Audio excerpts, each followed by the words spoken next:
बेईमान अडानी लूट के खा गया, बेईमान अडानी लूट के खा गया सारा माल गरीबों का। अरे बेईमान अडानी लूट के खा गया सारा माल गरीबों का। गरीबों को रोटी के बिलाले, गरीबों को रोटी के बिलाले भरता नहीं पेट अमीरों का। बेईमान अडानी लूट के खा गया सारा माल गरीबों का। ये सबसे पहला काम इनका यही है कि पहले इन्होंने मीडिया को खरीदा, ईडी सीबीआई को खरीदा, जितने भी चुनाव आयोग, जितने भी शासन प्रशासन के तंत्र हैं उन सबको इन्होंने खरीदा हुआ है। और एंडरसन के द्वारा हिडेनबर्ग की रिपोर्ट जो आई है उसमें स्पष्ट हो गया कि इन्होंने कितना देश को लूटा और सरकार ने कितना उनके साथ घोलमाल करके उसको नंबर 1 बढ़ाए जा रहे थे। आज वो 40 नंबर पर पहुंच चुके हैं। देखिए, आपको पहले भी पता होगा कि सरकार ने आज तक कौन सी मांग मानी है, और सरकार नहीं, अहंकारी लोग हैं सत्ता में गलती से आ गए। देश की जनता को इन्होंने गुमराह किया, हजार झूठ बोले, और आज ये सत्ता में आने के बाद ये कहते कि हम तो 75 साल तक नहीं हटने वाले। देश को नीलाम कर दिया, नौजवान बेरोजगार को बिल्कुल बर्बाद कर दिया, शिक्षा को खत्म कर दिया। उसके बावजूद भी ये एकदम सत्ता से नहीं हटने वाले, ये विपक्ष को डराएंगे। तो आज देखिए, आप ये कहने वाले कि मजबूत प्रधानमंत्री, मजबूत प्रधानमंत्री अगर यदि है तो मजबूती से काम भी करने सीखने चाहिए। अडानी का मामला सब पूरा देश में आज गूंजा हुआ है और संपूर्ण विपक्ष इकट्ठा होकर के उनके खिलाफ एक जांच एजेंसी की मांग कर रहा है और मजबूत प्रधानमंत्री मानने को तैयार नहीं है। तो मैं तो समझता हूँ कहीं ना कहीं मजबूर प्रधानमंत्री है, मजबूत नहीं कह सकते इसे। मजबूरी उनकी ये कि जिन लोगों ने उनको सत्ता में बैठाया था, जिन्होंने उनको चुनाव लड़ाया था, जिन्होंने पूरे एक तरह से देश के शासन प्रशासन को हैक कर लिया, सिस्टम को हैक कर लिया, मीडिया को खरीद लिया है, आज वो उन्हीं की गुलामी करने के लिए तुले हुए। तो ऐसी स्थिति में कह सकता हूँ कि इसको राजा नहीं कह सकते हम, इसको हम मजबूर राजा कह सकते हैं। राजा नहीं है वो, तो प्रधान सेवक है, सेवक चौकीदार। आप देखिए, अडानी ने देश को कितना लूटा है, बैंकों को कितना लूटा है। क्योंकि मैं कवि हूं और हमेशा कवि एक अपनी कविता के माध्यम से बात ज्यादा मजबूती से रखता है। और बेईमान अडानी लूट के खा गया, बेईमान अडानी लूट के खा गया सारा माल गरीबों का।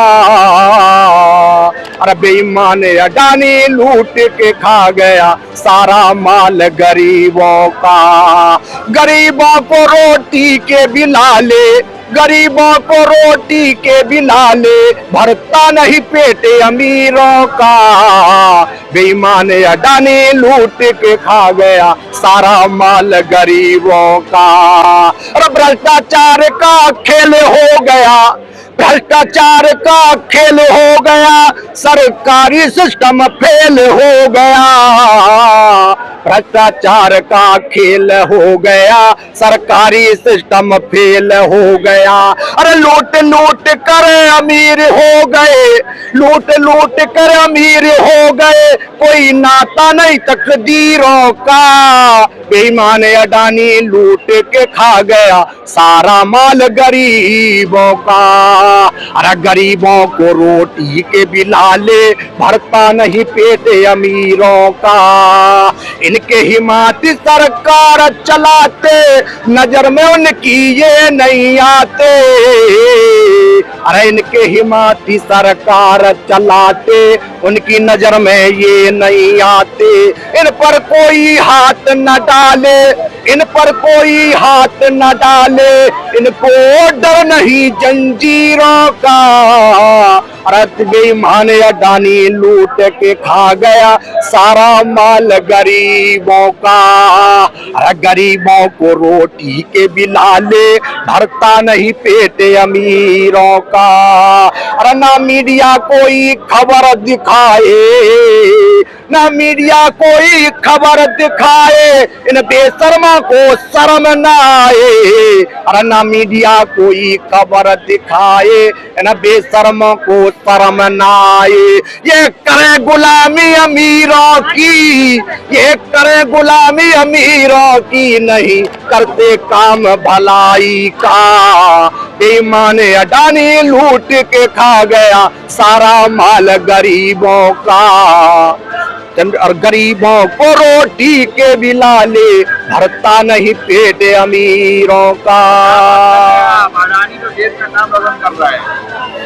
आप देख रहे हो कि किस तरह से अडानी ने देश का नाम रोशन किया।